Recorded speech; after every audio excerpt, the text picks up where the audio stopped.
السلام عليكم ورحمة الله وبركاته. إن الحمد لله نحمده ونستعينه ونستغفره ونعوذ بالله من شرور أنفسنا وسيئات أعمالنا. من يهده الله فلا مضل له ومن يضلل فلا هادي له.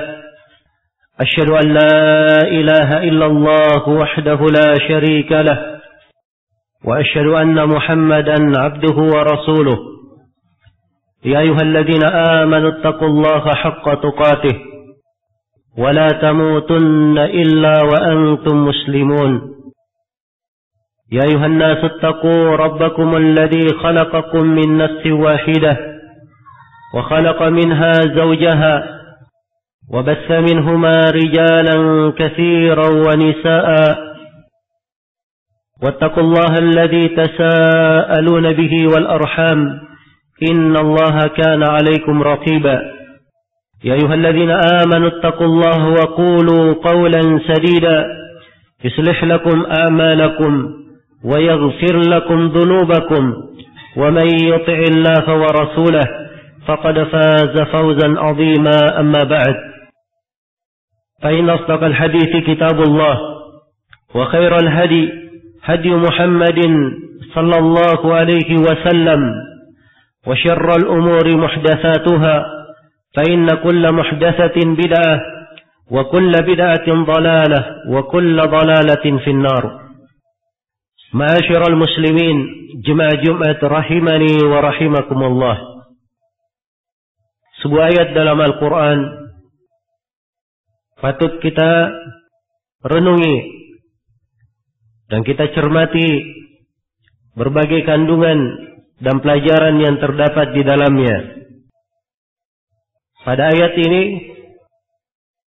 terdapat 4 perkara yang merupakan dasar tuntunan di dalam kehidupan.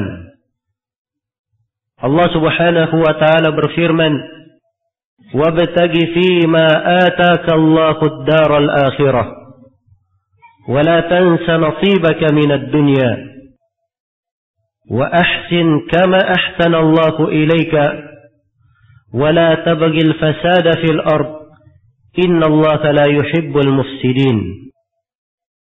Dan carilah apa yang Allah berikan kepadamu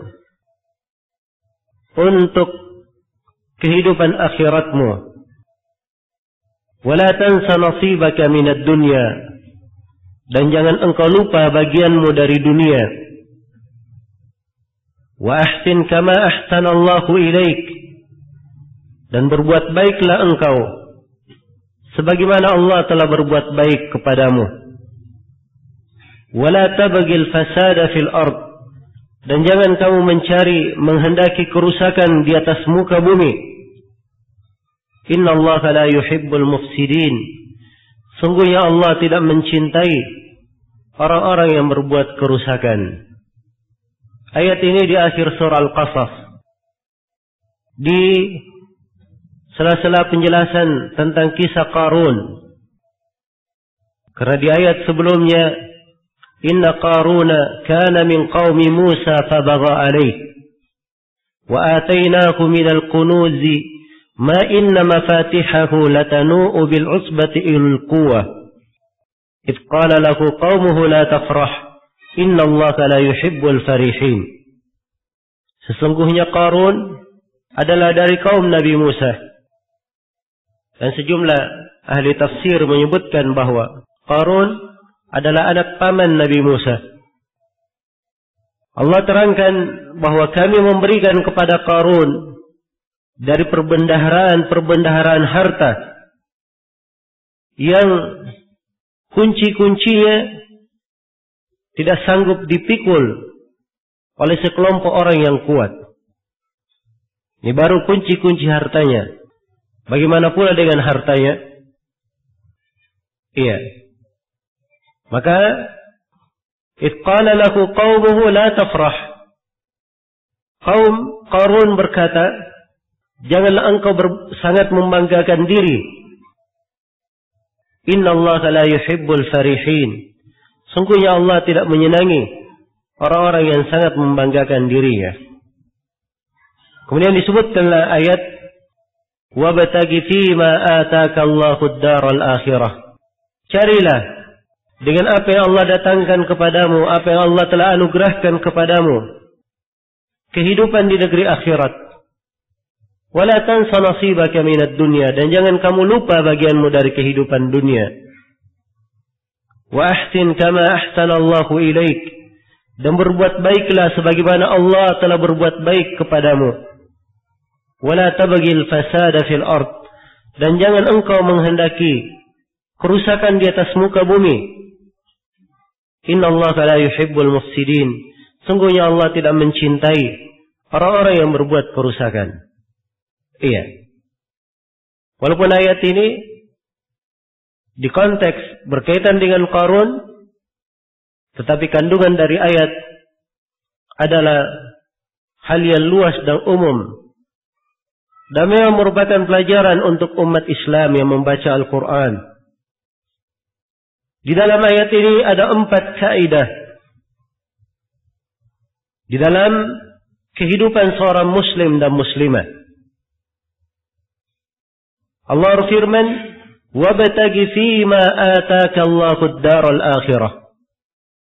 Carilah pada apa yang Allah datangkan kepadamu. Carilah dengan pemberian yang Allah berikan kepadamu kehidupan di negeri akhirat. Kita diperintah untuk beramal kebaikan di atas muka bumi ini guna mendapat kebahagiaan kelak di kemudian hari di kehidupan negeri akhirat. Dan ini kaidah pokok di dalam kehidupan yang merupakan dasar pada kehidupan seorang hamba adalah dia beribadah untuk Allah Subhanahu wa taala, mempersiapkan bekalnya untuk negeri akhiratnya. Dan di dalam ayat diingatkan fima ataka Allah, pada apa-apa yang Allah berikan kepadamu. Dan ini tambih untuk mengingatkan bahwa apa saja dari nikmat yang diberikan oleh Allah kepada hamba itu datangnya dari Allah. Maka hendaknya nikmat itu dia gunakan pada hal yang dicintai dan diridhai oleh Allah Subhanahu wa taala. Iya. Seluruh nikmat datangnya dari Allah. Sebagaimana firman Allah, "Wa ma bikum min ni'matin famin Allah." Nikmat apapun yang datang kepada kalian, seluruh nikmat itu adalah berasal dari Allah Subhanahu wa taala. Karena itu dari kewajiban hamba adalah mengetahui bahwa segala nikmat adalah milik Allah. Allah berikan kepada siapa yang Allah kehendaki. Allah angkat dari siapa yang Allah kehendaki. Qulillahumma malikal mulk, tu'til mulka man tasha, wa tanzi'ul mulka mimman tasha, wa tu'izzu man tasha, wa tudillu man tasha, biyadikal khairu, innaka ala kulli syai'in qadir. Katakanlah, ya Allah yang maha berkuasa atas segala kekuasaan. Sesungguhnya engkau memberikan kekuasaan kepada siapa yang engkau kehendaki, dan mencabutnya dari siapa yang engkau kehendaki. Engkau memuliakan siapa yang engkau kehendaki, dan engkau menghinakan siapa yang engkau kehendaki. Di tanganmu lah segala kebaikan. Sesungguhnya engkau maha mampu atas segala sesuatu. Sungguhnya engkau maha mampu atas segala sesuatu. Dan juga harus diingat bahwa seluruh nikmat itu akan dipertanyakan. Wala tus'alunna yawma idin 'anil na'im. Dan kalian pasti akan ditanya pada hari kiamat tentang segala kenikmatan yang kalian dapatkan. Karena itu, dari keindahan dan balaghah di dalam ayat ini, Allah ingatkan nikmat itu asalnya dari mana, kemudian diarahkan hamba tersebut supaya bersyukur menggunakan nikmat pada hal yang bermanfaat untuk dirinya sendiri. membawa kebaikan untuk dirinya sendiri. Sebab kalau dia gunakan nikmat itu untuk akhiratnya, dia sendiri yang akan menuai kebaikannya. Man amila salihan falinafsih, wa man asaa fa'alaiha, wa ma rabbuka bidhallamin lil 'abid. Siapa yang beramal salih, maka itu untuk dirinya sendiri. Dan siapa yang berbuat jelek, dia sendiri yang akan menanggungnya. Dan tidaklah sekali-sekali Rabbmu itu berbuat kezaliman kepada seorang hamba pun. Iya. Dan Allah mengingatkan, faman absara falinafsih wa man 'amiya fa'alaiha. Barang siapa yang melihat petunjuk, mengambil dan beramal dengannya, itu untuk dirinya sendiri. Dan barang siapa yang buta dari petunjuk, meninggalkannya dan mengesampingkannya, maka dia sendiri yang akan menanggungnya. Iya. Karena itu, cermati kaidah indah ini. Wabtagi fima ataka Allahu ad-daral akhirah.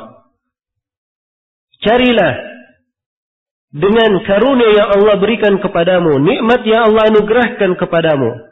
Carilah kebahagiaan di negeri akhirat. Diingatkan bahwa seorang hidup di dunia ini dengan segala nikmat yang Allah berikan kepadanya adalah untuk mencari akhiratnya. Karena itu Rasulullah sallallahu alaihi wasallam memerintah kita untuk memanfaatkan segala nikmat sebelum nikmat itu dicabut. Kita diperintah untuk memanfaatkan usia muda sebelum datang usia tua, memanfaatkan waktu luang sebelum datang kesempitan, memanfaatkan kecukupan sebelum datang kemiskinan, memanfaatkan umur sebelum datang, memanfaatkan kehidupan sebelum datang kematian. Dan juga kita diperintah untuk selalu mengingat bahwa segala makna dari kehidupan ini ada pertanggungjawabannya. Iya. Dan kaidah umum di dalam ayat bahwa nikmat yang didapatkan oleh seorang hamba hendaknya dia ingat bahwa itu adalah ujian dan cobaan. Kalau dia tidak gunakan pada hal yang bermanfaat bagi dirinya, menyambungnya ke negeri akhirat, pasti hal tersebut akan menjadi pertanyaan baginya kelak di kemudian hari. Sesuatu yang akan menjadi panjang pertanggungjawabannya.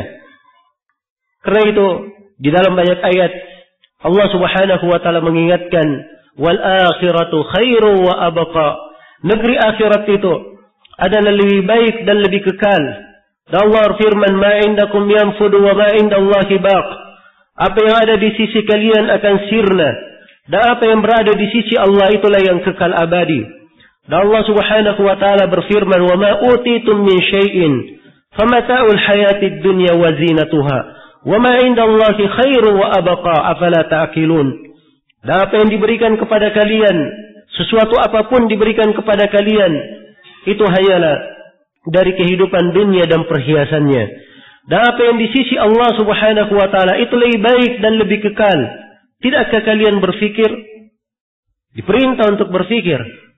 Sebab seorang hamba yang tidak pandai memikirkan dari mana kehidupannya, ia sulit untuk menyerap dan memahami makna-makna yang agung dari ayat-ayat yang mulia ini.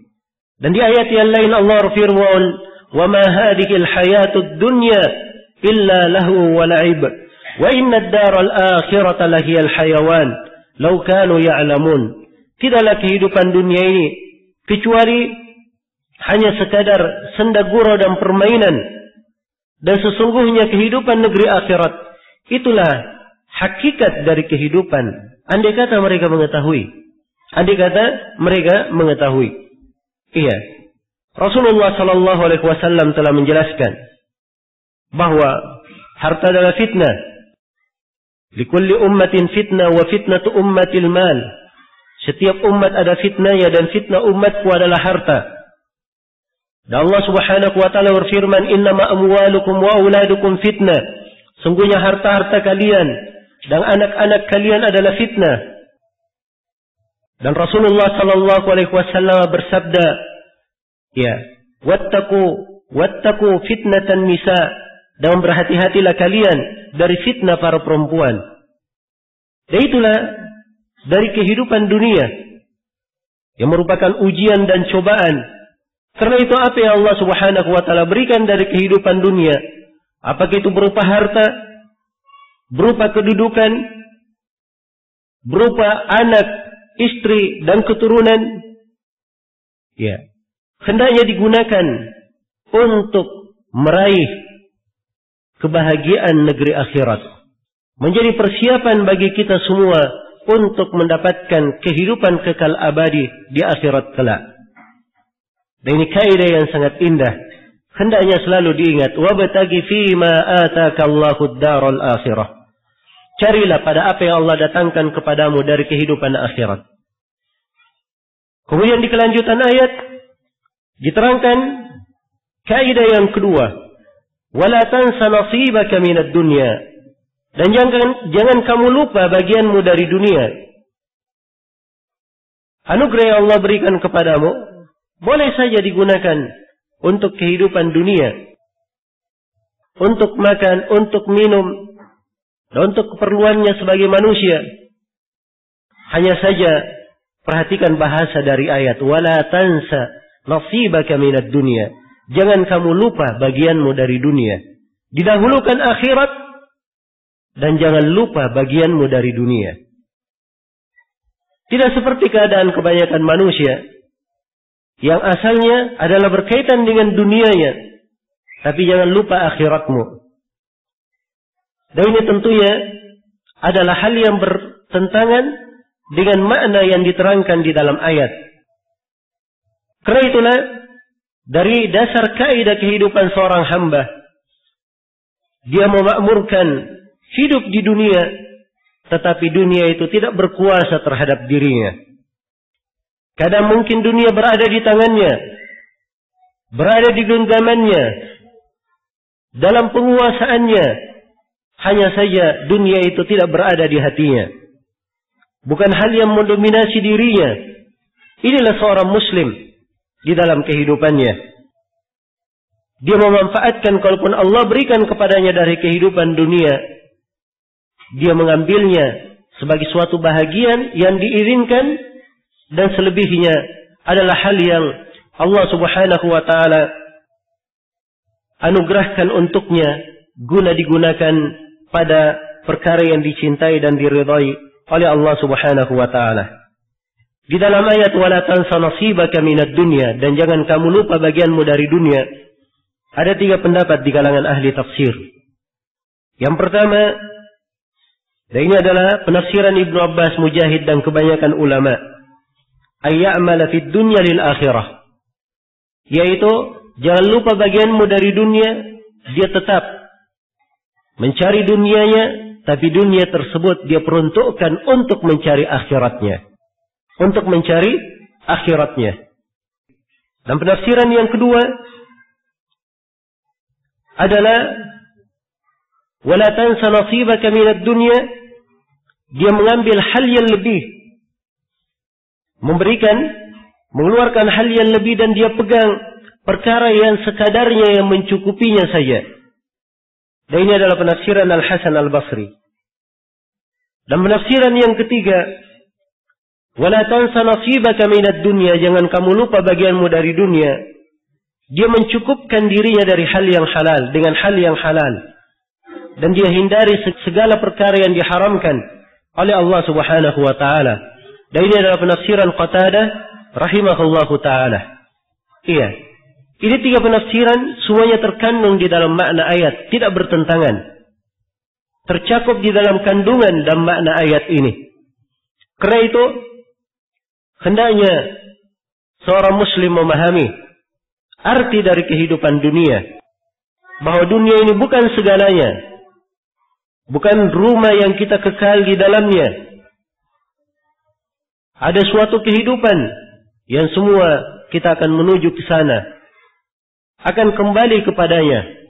Itulah kehidupan akhirat yang merupakan akhir dari perjalanan hidup kita yang telah dicipta oleh Allah Subhanahu wa taala.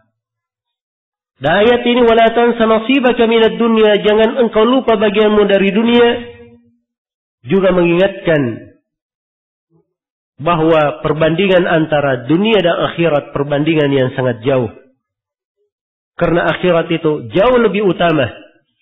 Dan siapa yang mencari akhiratnya karena Allah, maka Allah akan memberkahi pada dunia yang dia gunakan.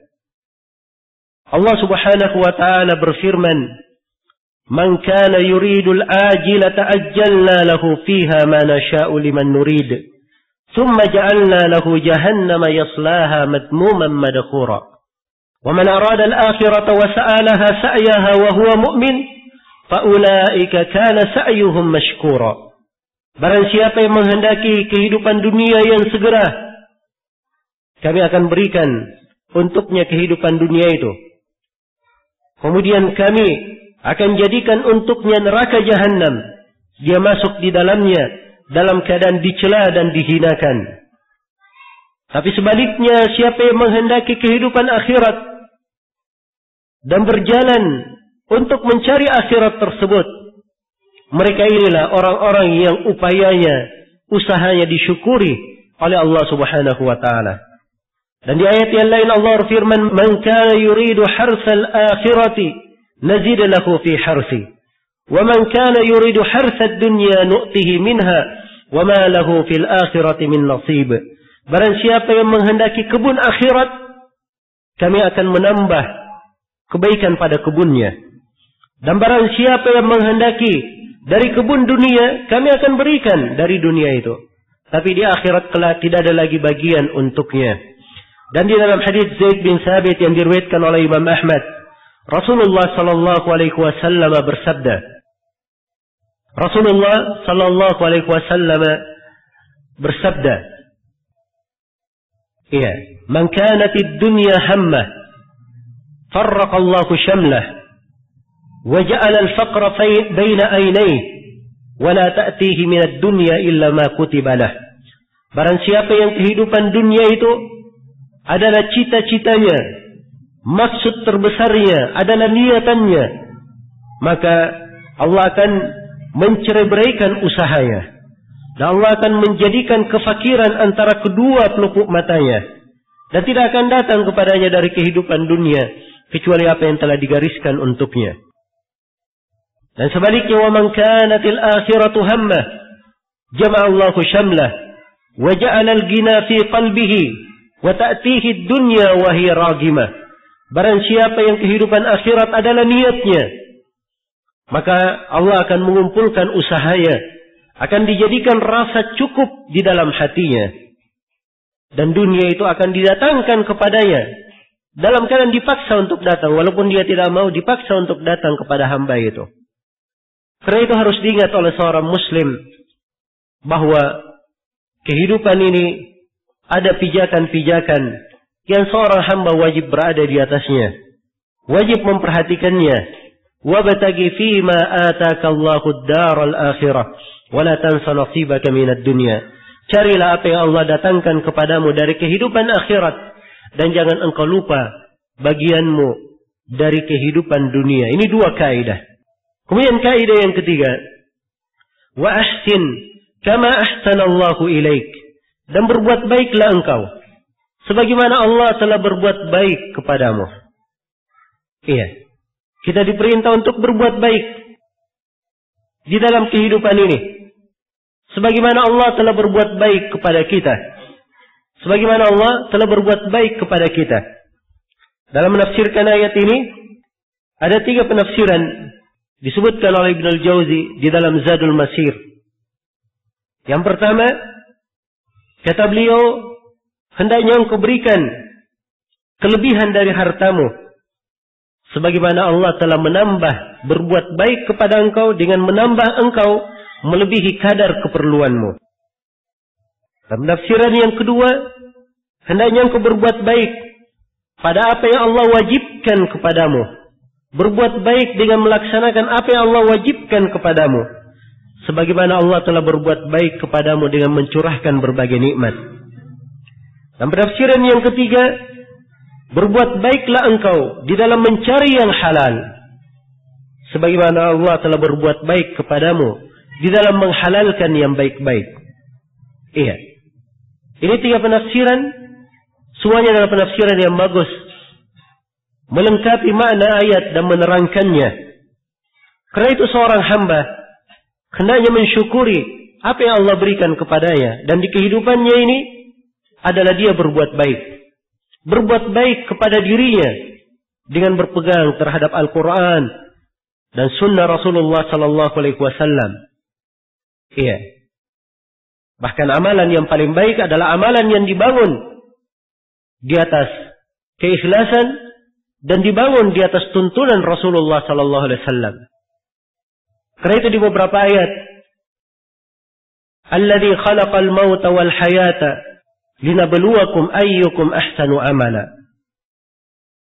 Dialah Allah yang menciptakan kehidupan dan kematian untuk menguji kalian, siapa di antara kalian yang paling baik amalannya.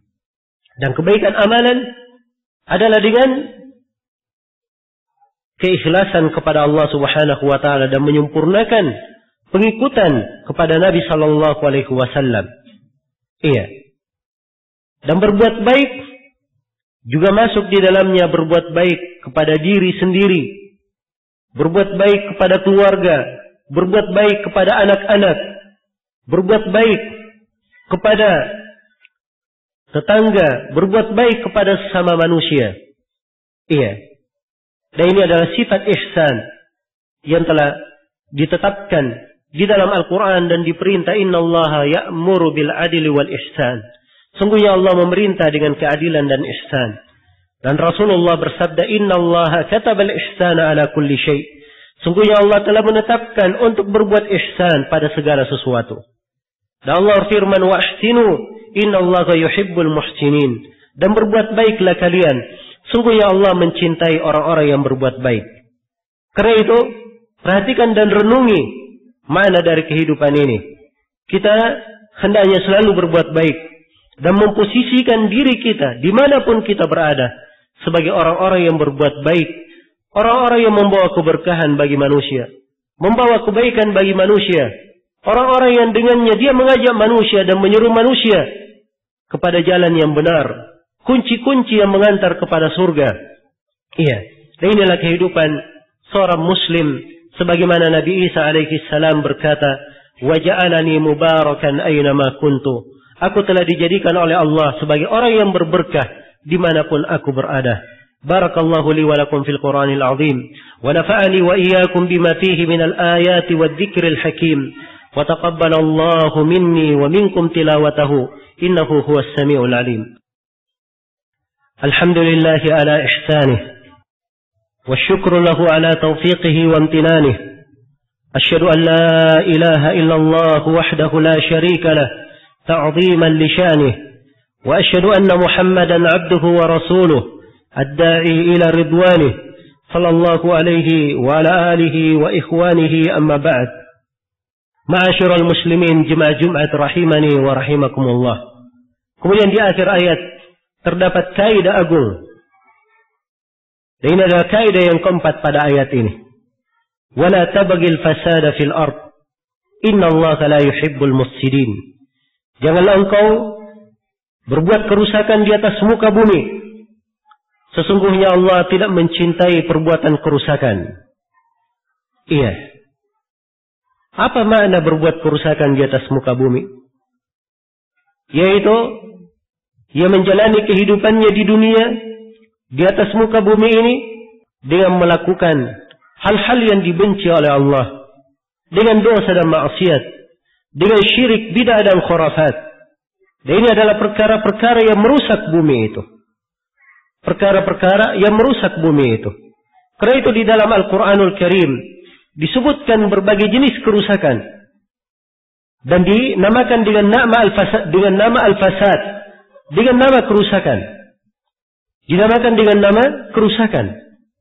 Dari perbuatan kesyirikan kepada Allah.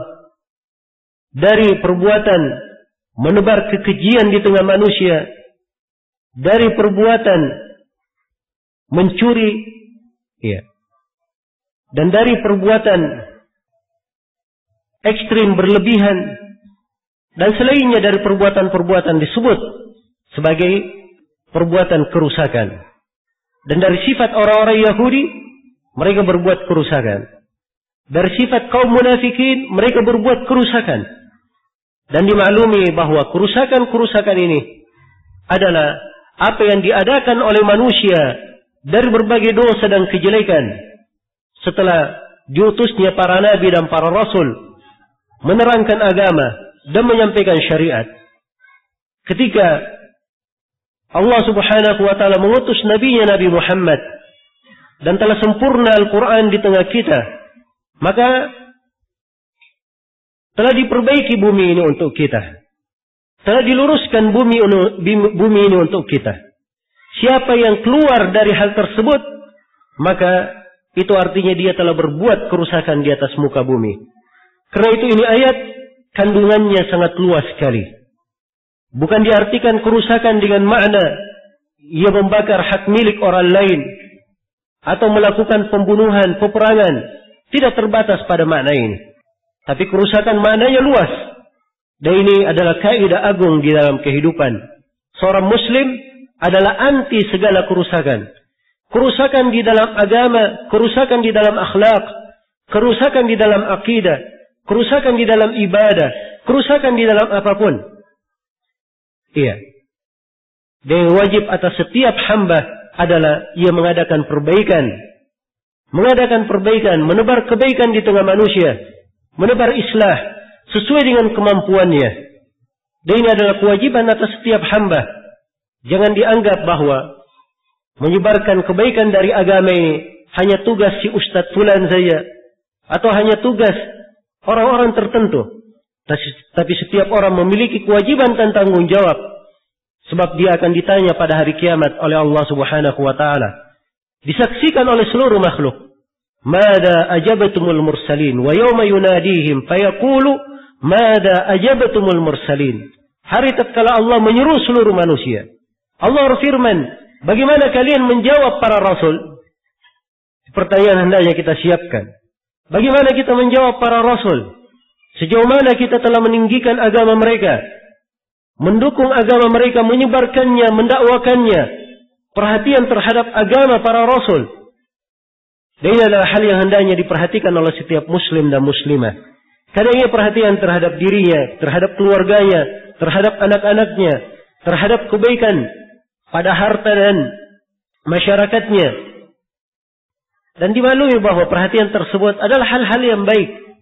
Tapi sangat disayangkan banyak yang lupa memperhatikan akan agamanya. Kewajiban yang harusnya dengannya dia mempersiapkan jawaban. Bagaimana ia menjawab para nabi dan para rasul. Semoga Allah Subhanahu wa ta'ala selalu memberkahi kehidupan kita. Dan mengarahkan kita semua di atas as-siratil mustaqim. Dan selalu mengantar kita kepada kehidupan akhirat. Yang di sanalah segala kebaikan dan segala kehidupan yang hakiki. Dan semoga Allah Subhanahu wa taala mengukuhkan kita semua di atas keislaman dan sunnah Rasulullah sallallahu alaihi wasallam di kehidupan dunia ini, di kehidupan di alam kubur dan di kehidupan tatkala kita semua kembali kepadanya. Innahu waliyyu dzalika wal qadiru alaih wa huwa jawadun karim. Subhanakallahumma wa bihamdik asyhadu an la ilaha illa anta astaghfiruka wa atubu ilaik. Wa akhiru da'wana anil hamdulillahi rabbil alamin.